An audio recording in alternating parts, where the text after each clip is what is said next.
The whistle split, the cold dawn air, metal shrieking against metal as the train slid into Union Station. Marcus Reed adjusted his cap, smoothing the navy brim until it sat square. The insignia silver wings encircling the railway crest caught a sliver of morning light. He liked how it glinted. Proof, maybe, that years of overtime and silence had bought him something. Ticket. The voice came hard from behind. Marcus turned. Officer Harlan Boone loomed in the aisle, hand resting lazy on his holster. The carriage fell quiet. The officer's gaze swept Marcus up and down, dark skin, crisp uniform, duffel bag slung low. I sit the kit. I work here, Marcus said, steady but low. Boone's lip twitched. That a joke. Passengers shifted. Phones appeared. The kind of silence that means witnesses just in case. Marcus pulled out his conductor badge. Boone didn't look. His hand slid from holster to buff, tapping it once against his thigh. Step off the train, Boone said. I'm supposed to depart with it. Not anymore. The officer's words landed like gravel on glass. Marcus felt every pair of eyes pressing into his back as he moved toward the door. The platform wind cut cold through his shirt. Boone followed, close enough for the click of his boots to echo against Marcus's heartbeat, then radio static. Unit 14. Possible suspect detained at Union. The voice crackled, unfinished. Boone froze, looking past Marcus's shoulder, his face drained as another officer sprinted up the platform, shouting, "Boone, that's the conductor." Boone's baton slipped from his hand. Marcus didn't move. The whistle blew again, long and hollow, drowning the crowd's murmur. He wondered, distantly, if the train would leave without him. The station always smelled faintly of metal and rain, even when the sky was dry. Marcus Reed liked that. It reminded him of motion, of promise-steel, unsteel, unstoppable. He checked his watch. 5:42 a.m., first train out in 18 minutes. Morning, Reed. He turned. Jake, the young assistant conductor, jogged up, coffee in hand. Morning, Marcus replied, tugging on his gloves. Jake grinned. Man, you're early as always. They should make you station saint or something. Marcus didn't smile. Train doesn't wait for saints. He climbed aboard, boots ringing against the aluminum steps. The car lights flickered awake, in sequence white, then warm amber. Marcus began his checks. Brakes, couplings, safety signals, routine, precise, comforting. Then came the voices. Two maintenance men stood near the luggage car, laughing too loud for morning. Better double-check the bags today, one said, glancing Marcus's way. Don't want anything going missing, right? The other snorted. Yeah. We got extra security now. Marcus paused, hand tightening on his clipboard. He said nothing. He'd learned long ago that replying made it worse. By 6 o'clock, passengers had begun to board. Families, students, commuters. Marcus greeted them with practiced calm. Morning, ma'am. Watch your step. Seat 1 for B to your left. Then came the radio crackle. Unit 14. Patrol entering Platform B for random inspection. Marcus barely noticed, until the heavy boots hit the platform. Officer Boone, broad shoulders, shaved head, reflective sunglasses, even in dawn light. His uniform seemed more armor than fabric. He stepped onto the train with the slow entitlement of someone inspecting his property. Morning, officer, Marcus said, polite reflex. Boone didn't answer. He moved through the aisle, eyes scanning passengers, then stopped. You. Ticket? Marcus blinked. I'm the conductor, sir. Boone tilted his head. Didn't ask what you thought you were. Passengers went still. One woman whispered, "Oh God." Marcus kept his tone level. I'm on duty. If you'll allow me. Boone took a step closer, hand on bothon. Show me identification.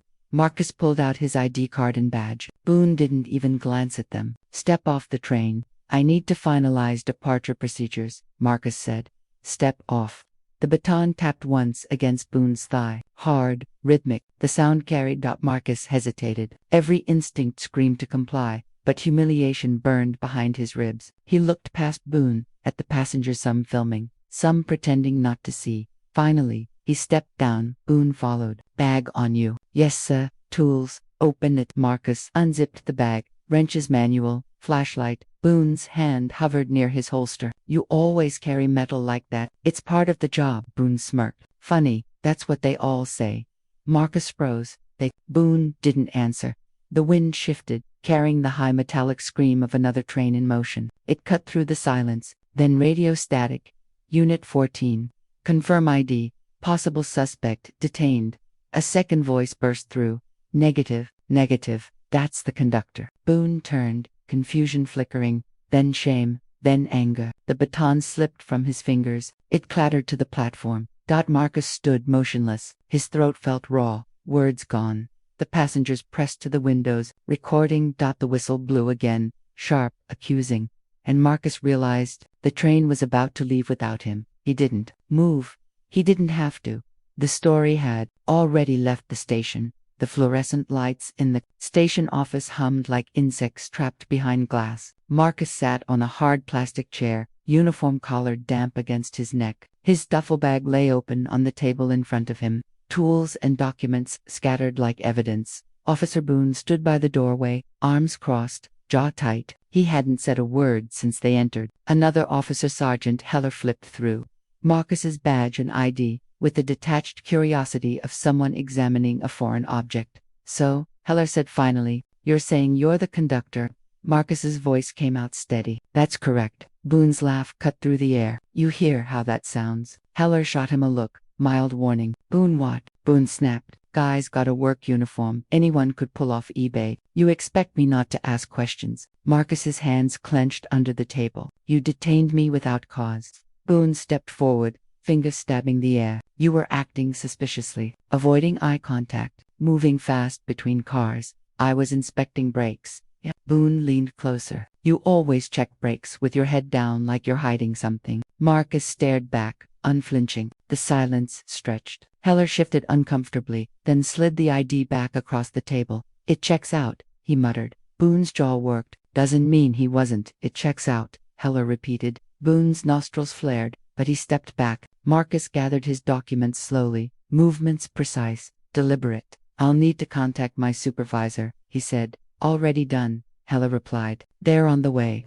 Boone muttered something under his breath, too low to catch. Minutes dragged. Outside, commuters flowed past the frosted glass window shadows in constant motion. Marcus could hear muffled announcements over the station PA system. His train's schedule among them, departed. 6:12 a.m. He exhaled, the sound half a sigh, half defeat. When his supervisor finally arrived, a heavy-set man named Trent, his face was pale with discomfort. "Not anger, Marcus," Trent began, voice low. I heard there was an incident." "Incident," Marcus repeated flatly. Trent's eyes darted toward Boone. "Officer was conducting a routine check. I'm told, miscommunication, that's all." Boone smirked. "Just doing my job." Marcus turned toward him. "Your job doesn't include public humiliation." Trent raised a hand quickly. "Let's not make this worse, okay? We can file a report later. Handle it properly." "Properly," Marcus said, almost to himself. "You mean quietly?"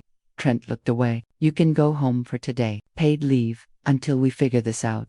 Boone's smirk widened. "See, everything's fine." Marcus stood, chest tight. "Everything's not fine." He gathered his duffel, brushed past Boone without a word, and stepped into the corridor. The morning rush had thickened, faces blurred into anonymity. But a few people did look up, curious, uncertain, whispering. He caught one phrase from a passing voice. "That's him, the guy from the train."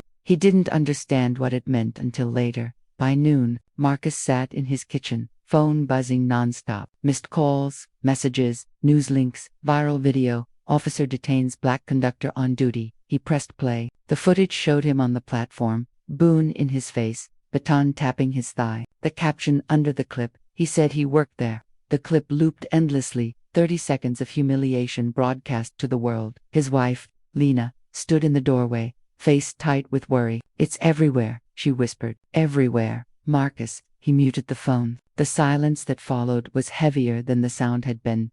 Back at the precinct, Boone scrolled through the same footage. Expression unreadable. Heller glanced at him from across the room. "Not looking good," Heller said. Boone grunted. "Internet overreact. Always does." "You laid hands on a uniformed employee." "Didn't lay hands," Boone said sharply. "I followed procedure. Suspicious behavior, no." "That's all in the report." Heller studied him. "You sure you want to stick with that?" Boone's eyes flicked to the screen. In the video, his baton hovered, threatening. His voice, sharp, mocking, was crystal clear. He said nothing. That evening, Marcus's phone rang again, a known number. He ignored it. It rang once more. Lena answered this time. "Mr. Reed," a voice said. "This is Detective Ramos." Internal Affairs. We'd like to speak with you regarding the incident this morning. Marcus looked up from the table, tired. Internal Affairs. Yes. A formal inquiry's been opened. We'd like to schedule an interview. He exhaled slowly. You'll get your interview. When the call ended, he sat in silence for a long moment. Then, quietly, he said, they only believe me now because someone filmed it. Lena touched his hand. Then make them see what they filmed. He didn't respond. The glow from the phone screen lit his face, half shadow, half reflection. Outside, a freight train rumbled through the distance. Its whistle carried through the night, long and low, fading into silence. Marcus listened, jaw set. He wasn't sure yet if that sound meant arrival or warning. By morning, Marcus's face was everywhere. News anchors spoke over looping clips. His stillness on the platform. Boone's sneer, the baton caught midair. Every outlet had its own angle. Racial profiling, police accountability, railway response. Words that used to belong to other people's tragedies. Now they belonged to him. He sat at the kitchen table again. Same chair, same silence. His son Malik, 17, hunched over his phone. The faint blue light made his expression unreadable. You shouldn't be watching that, Marcus said. Malik didn't look up. I don't have to. It finds me. Marcus's throat tightened. Turn it off. Malik finally met his eyes. You said nothing ever changes. Maybe it will now. Not like this, Marcus said. But the boy pushed his chair back. They saw you stand there. Dad, you didn't even yell. You didn't. He stopped. His voice cracked, just slightly. You just took it. Marcus wanted to tell him that yelling gets you cuffed, that silence is armor when the world is listening wrong, but he said nothing. Outside, a delivery truck backfired, making him flinch. He realized he hadn't stepped outside since yesterday. By noon, a reporter was at their door. Young, sharp suit, practiced empathy. Mr. Reed, could we get a comment for Channel 7? Your story's drawn national attention. Lena blocked the doorway. He's not ready. The reporter's smile didn't falter. I understand, ma'am. Just a quote how he feels, what message he wants to send. Marcus spoke from behind her. I want to send a message to my employer. The reporter brightened. Yes, tell them I still haven't heard from them. Click. The reporter got his headline and left. At the Transit Authority office, Trent scrolled through the same footage. Around him, the HR manager and two board representatives murmured about optics and liability. Public's emotional. One said, we wait a week, it'll fade. The HR manager frowned. He's our conductor. Shouldn't we? The representative cut her off. We'll place him on administrative leave. Standard procedure. Keep statements neutral. Trent nodded mutely, knowing exactly how it would sound, pending investigation.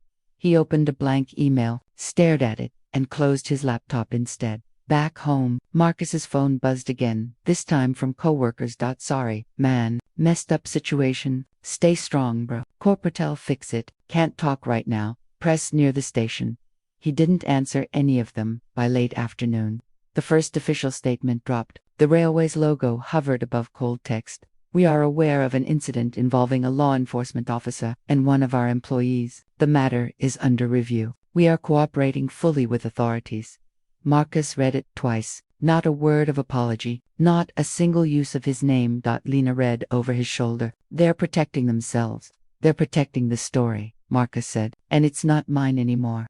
That evening, he stood by the window. The city moved outside, indifferent horns, chatter, exhaust, haze. A bus rumbled past, wrapped in an ad for a streaming series about injustice. The irony stung. His phone pinged again. Malik's voice message.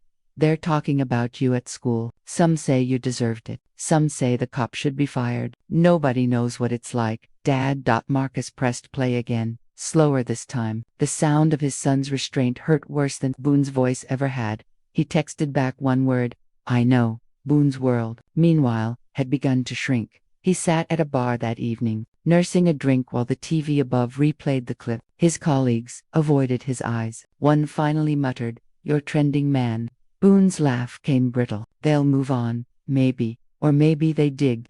Boone turned sharply. You saying something? The man raised both hands. Just saying IA doesn't like headlines. Boone's fingers tightened on the glass. I did my job. But even as he said it, he saw his own face on the screen again. That moment when the other officer shouted, That's the conductor. The flash of realization before the camera cut off. He looked away. Night crept in. The Reed's house was quiet, except for the low hum of the refrigerator. Marcus sat alone in the dark, screen glow outlining his face. Comments scrolled faster than he could read them.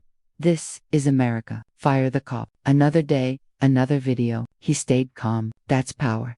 He wanted none of it. He clicked the screen off. The reflection of his own face stared back, weary, unfamiliar. Lena's voice came softly from the doorway. "You can't disappear, Marcus." He shook his head. "I didn't ask for a spotlight. Doesn't matter. It found you." He turned toward her, and when it moves on, her silence was the only answer. The next morning, he received an email from the railway. "Effective immediately. You are placed on paid administrative leave, pending the outcome of our internal review." No greeting, no signature. He read it twice. Then, for the first time since the incident, he laughed, low, bitter, almost soundless. "Pending outcome," he said aloud. "Always pending." He closed the laptop and stood by the window again. Outside, the morning train cut through the mist, the one he used to conduct. The sound of its whistle rose, then faded. He whispered, "They left without me again." But he didn't yet know. Overnight, one of the videos had crossed 1 million views. Hashtags had begun to trend out somewhere across town. A civil rights attorney saw his name and made a call. And the story, no longer his to control, had just begun to turn. The press conference lasted 12 minutes. 12 minutes of nothing. Marcus watched from his living room as the city's transportation director stood behind a podium, reading from a sheet of paper. "We take these matters seriously. We value diversity and inclusion within our workforce. We are cooperating with local law enforcement." Every word felt airless, polished, detached. Behind the director stood Trent, his supervisor, staring fixedly at the floor. No apology, no acknowledgement, just posture. The reporter in front finally asked, "Has Mr. Marcus Reed been reinstated?" A pause. "Mr. Reed remains on administrative leave pending investigation." Another reporter, "Will Officer Boone face disciplinary action?" "That's a matter for the police department." Marcus shut off the TV. The silence in the room was thicker than before. Lena sat across from him, eyes tight with anger. "They said everything without saying anything." "That's the point," Marcus murmured. At precinct headquarters, the police held their own briefing 2 hours later. Boone stood off to the side, in full uniform, jaw locked, expression carved from stone. Chief Anders took the microphone. "We are aware of a circulating video involving one of our officers. While it's important to reserve judgment until all facts are known, preliminary review suggests Officer Boone acted within established procedures." A reporter cut in. "Even though the individual was a uniformed employee, again, we're still gathering details." Boone's lips twitched, just slightly, not a smile, but the shadow of one. Later that afternoon, Marcus attended a union meeting at the train yard. The conference room smelled of old coffee and worn carpet. A dozen faces turned toward him when he entered, not hostile, but uneasy. "Marcus," said Darnell, the union rep, rising from his chair. "Good to see you, brother."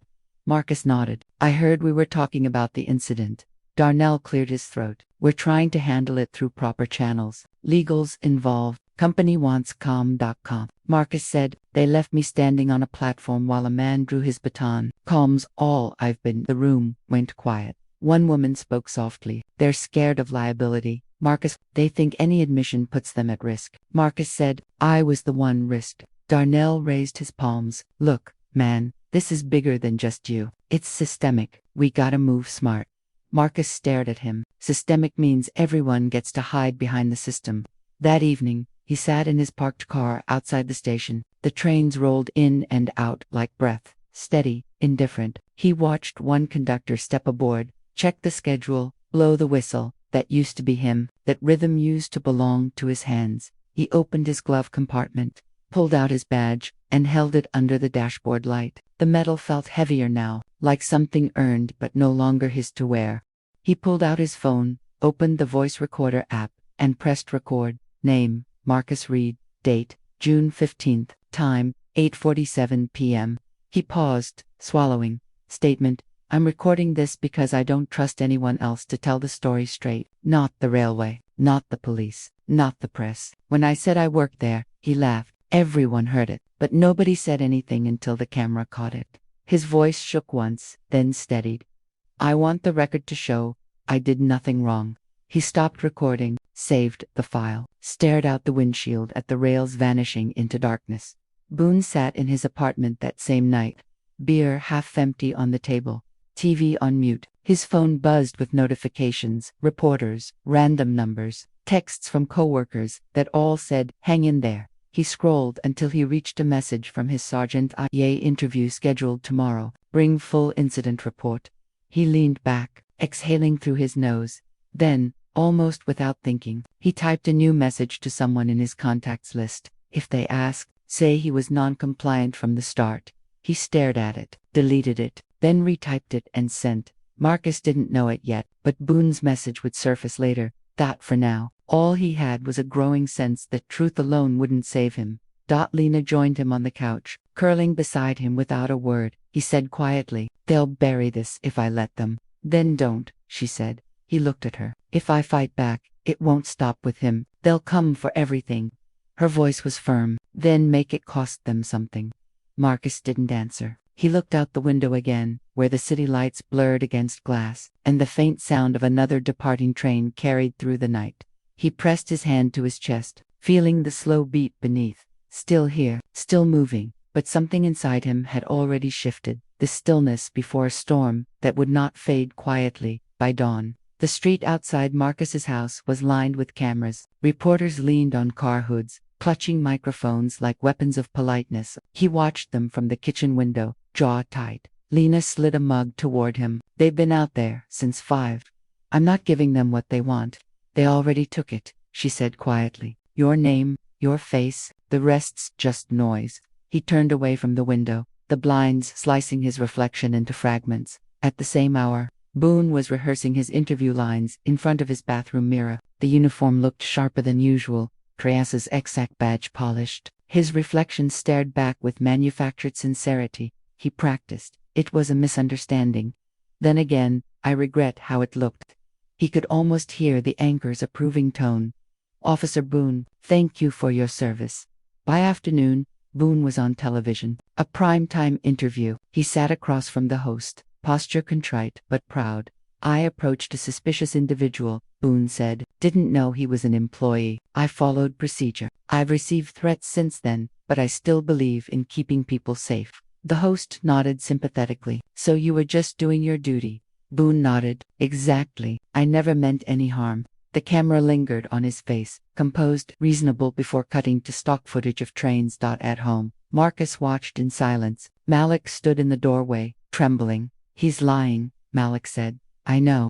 "Then, say something." Marcus's voice came low, almost detached. "If I speak now, it'll sound like noise. He's rehearsed. He's protected. I need truth, not noise."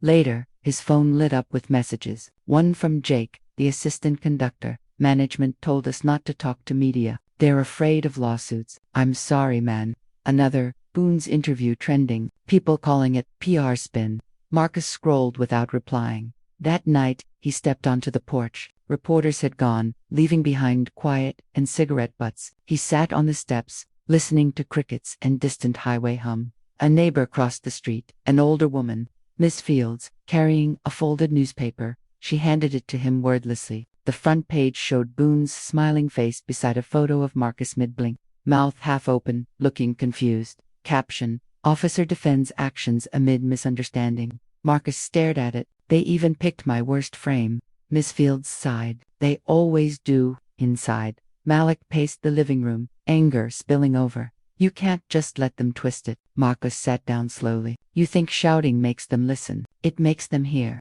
"They don't hear people like me," Marcus said. "They record us, then they rewind until it fits their comfort." Malik stopped pacing. "Then make them uncomfortable." Marcus looked up. The words landed hard. Simple, brutal, true. That night, he opened his laptop. He searched public statement template, then closed the tab. He didn't want a template. He wanted a voice. He began typing. "My name is Marcus Reed. I've been a train conductor for 14 years. On June 14th, while preparing for departure, I was detained without cause by Officer Harlan Boone. I complied. I stayed calm. I did everything I was supposed to do. The video shows what I lived, but it doesn't show what came after. The silence from those who should have stood beside me." He stopped, stared at the cursor blinking. Lena came behind him, reading over his shoulder. Post it, she said. He hesitated. Once I do, there's no taking it back. That's the point. He hit publish. By midnight, the Post had 80,000 shares. By morning, over 500,000. Headlines shifted tone. Conductor speaks out. I stayed calm so I could live. The press called again. Civil rights groups reached out. His inbox flooded with messages from strangers. Support, rage, gratitude, confession. For the first time, Marcus felt something sharper than humiliation. Momentum. Boone, waking to the same news cycle, slammed his phone against the counter. His TV replayed Marcus's post read aloud on air. He turned the volume up just in time to hear the anchor say, "Internal affairs sources confirm a prior complaint against Officer Boone has resurfaced." Boone froze. Across town, Marcus stood at his window, watching the sunrise paint the sky in bands of orange and steel. Lena joined him. "Now what?" she asked. He exhaled slowly. "Now they'll start digging." She looked at him, into him. He nodded, into all of it. The whistle of a passing train cut through the morning air, long, defiant, alive. Marcus didn't smile, but his eyes stayed on the horizon. For the first time since the incident, he didn't feel left behind. The studio was colder than Marcus expected. Lights like interrogation lamps burned white above his head. A producer clipped a microphone to his collar. Careful, silent, professional. "You'll have 6 minutes," she said. "Keep answers tight." Marcus nodded. His palms were dry, but his palms drummed like machinery. On the monitor across from him, Boone's interview played again. The same practiced regret, the same line, "I never meant any harm." The host's voice came over the earpiece. "Mr. Reed, can you hear me?" "Yes." 3, 2. The red light blinked on. "Tonight," the host began, "we speak with Marcus Reed, the man at the center of a national conversation about policing and race." Marcus looked into the lens, not at the host, not at the screen, straight through the glass, where a million silent viewers waited. "Mr. Reed," the host said, "you've been quiet until now. Why speak today?" Marcus inhaled. "Because silence started this. My silence, there's everyone's." The host leaned forward. "Walk us through that morning." Marcus's voice was low, but steady. "I was preparing my train. He asked for a ticket. I told him I worked there. He didn't believe me."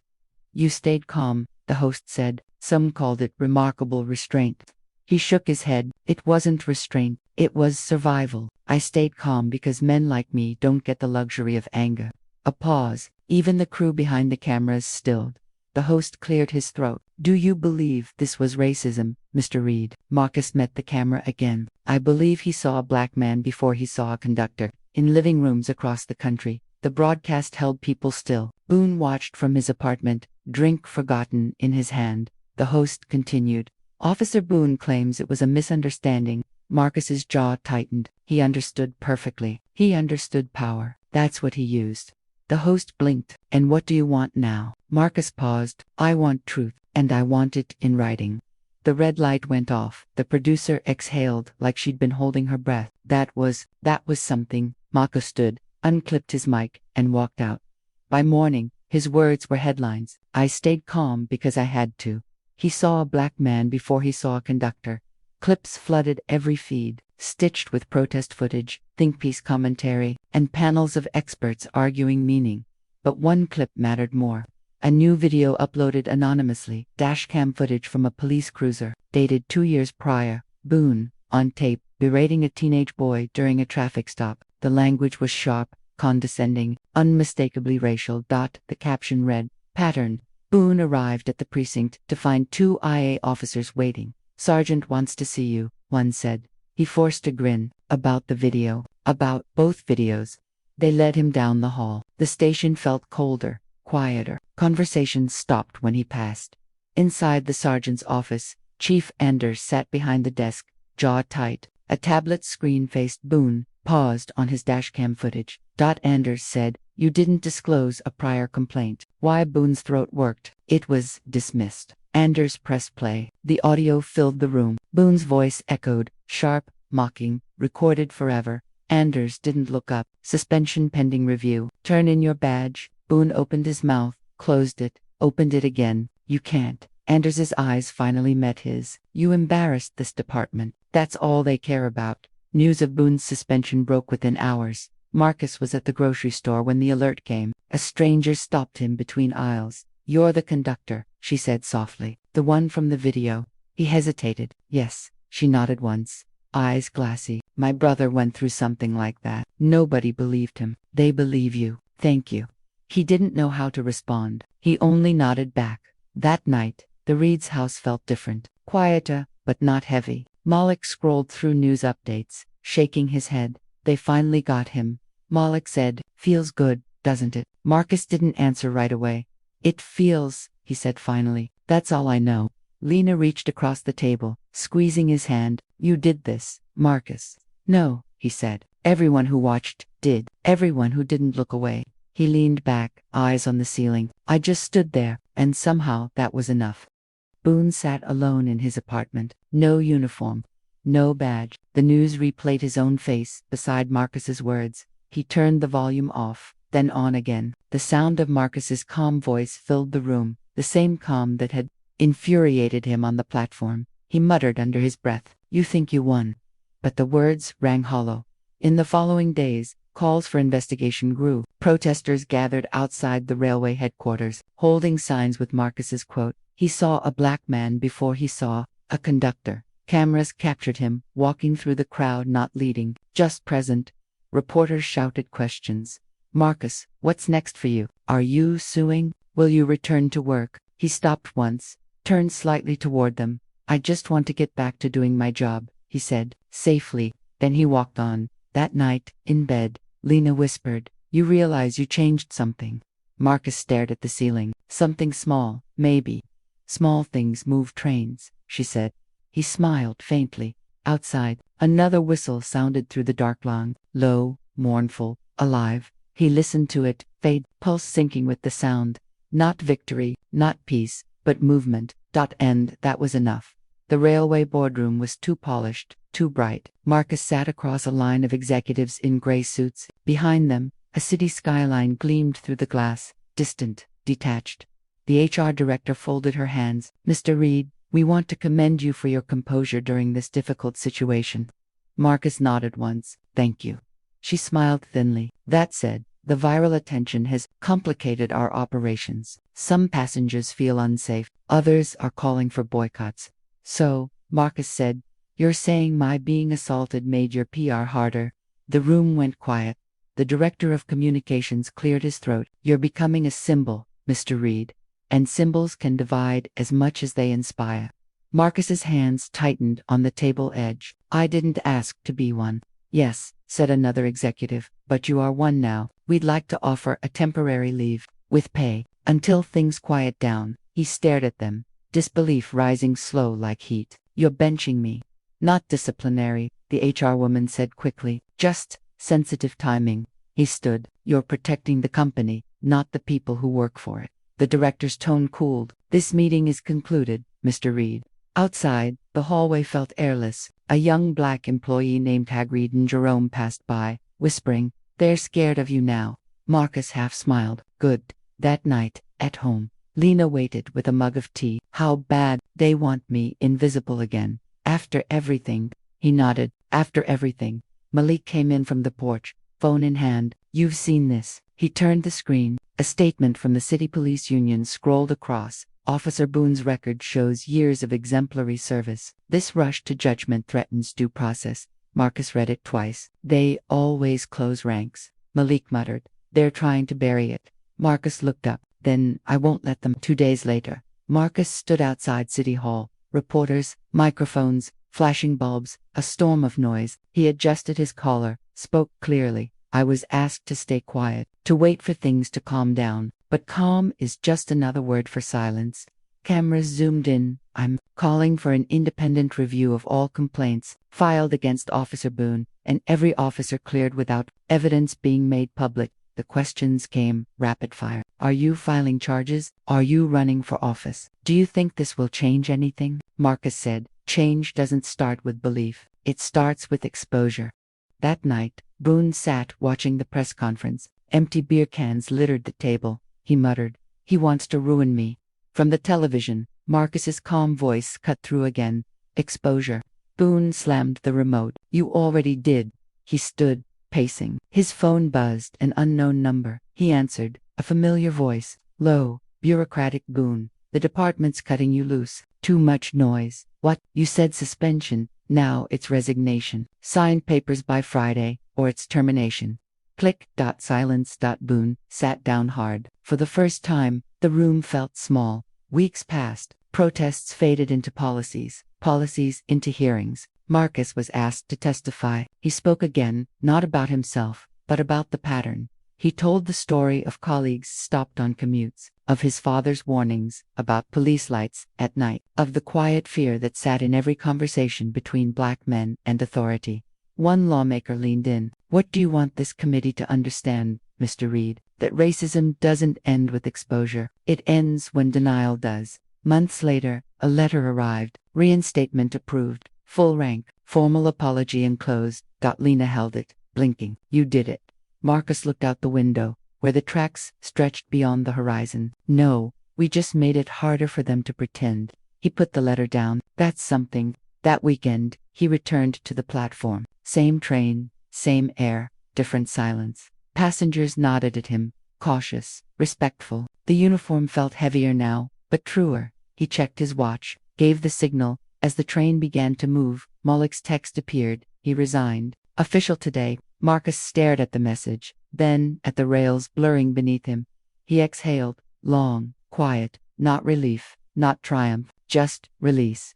In the reflection on the window, his own eyes stared back, older, clearer. A voice echoed in his memory. Boone's, sneering that first day. You think that uniform makes you someone. Now, he answered in silence, watching the world rush by. The train roared forward. Steel over steel, a rhythm that sounded almost like justice. And Marcus let it carry him, not away, but through. The train cut through the dawn, steel against silence. Marcus stood at the head of the cabin, hand on the throttle, eyes fixed on the horizon. The morning light was pale, almost white, the kind that erased shadows but not memories. He had driven this route 100 times, maybe more, but today, the familiar hum felt different, quieter, deliberate. As if the rails themselves understood what had changed. When the train reached the downtown terminal, a small crowd waited, not protesters this time, reporters, workers, passengers. Someone clapped when Marcus stepped off, then another joined. The sound grew, hesitant but real. Marcus froze. He hadn't expected applause. He didn't want it. Yet for a brief moment, he let it wash over him, not pride, but acknowledgement. Lena stood near the back, smiling faintly. Malik held up his phone, streaming the scene live. Back to work. Huh. Malik grinned. Marcus shook his head. Back to life. Later that afternoon, a call came from a journalist. Mr. Reed, we've obtained internal emails from the precinct. You might want to see this.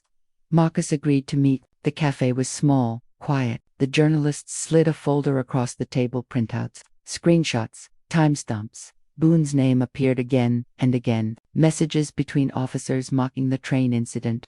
Jokes about putting him in his place. Marcus read each line slowly. You're publishing this tomorrow. Boone's already been asked for comment. Marcus set the papers down. Then he'll finally see what it feels like to be stripped down in public. The journalist hesitated. He's in a bad way, Marcus. Drinking, paranoid. They're cutting ties with him. Marcus's expression didn't change. Consequences don't ask if you're ready. That night, Boone sat in his car outside the empty police station. Rain tapped the windshield like static. His badge, now decommissioned, lay on the dashboard. He stared at it, then at the building, the same one that had once made him feel untouchable. His phone buzzed. A notification, breaking leaked emails revealed culture of bias in local precinct. He didn't open it. He didn't need to. He knew. He leaned back, eyes closing. A whisper escaped. It was just one moment, but even he didn't believe it anymore. Back in the Reeds' home, Malik watched the breaking report on TV. They're saying federal oversight might be coming. Lena looked at Marcus. You did that? He shook his head. Truth, did that. I just stopped getting out of its way. Malik frowned. So what now? You think they'll really change? Marcus looked out the window. The same window he'd stared through the night after the incident, when silence felt heavier than steel. Change doesn't come with apologies, he said. It comes with loss. That's the cost. The next morning, Marcus drove to the riverfront. The old rail yard spread wide, rust and mist. He walked the length of the tracks until he reached the far end, where trains disappeared into the bend, swallowed by horizon. Boone was there, He turned when Marcus approached. His face looked smaller, older. No uniform, no authority, just a man unmoored. Didn't think you'd come, Boone said. But Marcus stopped a few paces away. You called. Boone nodded, eyes darting toward the tracks. Couldn't sleep. Figured I'd face it. Marcus folded his arms. Face what? Boone's mouth worked before sound came. What I did. What it turned into. You know I didn't mean it. Marcus cut in. You meant every word. You just didn't think anyone would hear them. Boone swallowed. You ruined my life. Marcus's voice stayed calm. No, you built it on a lie. And the truth finally came knocking. Boone laughed once, bitter. You think this fixes anything? You think people like me disappear? No, Marcus said quietly. But people like you stop being untouchable. They stood in silence.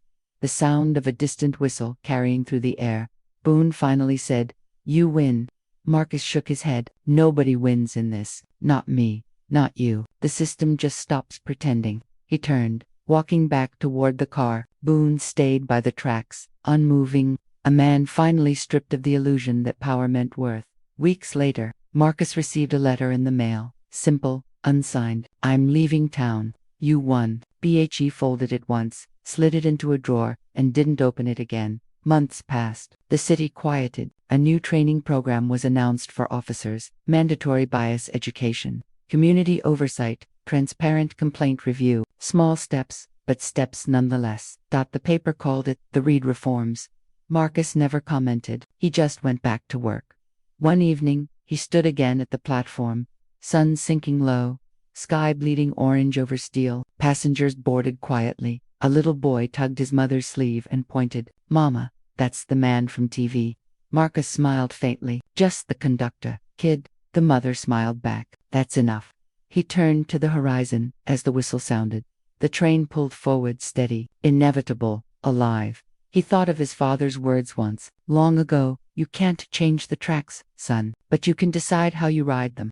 Marcus gripped the controls. The rails hummed beneath him, the world moving, bending, learning. The weight of what had happened would never leave him, but it had shaped now not just pain, but proof. And as the train carried him into the glow, he whispered to no one, Keep moving,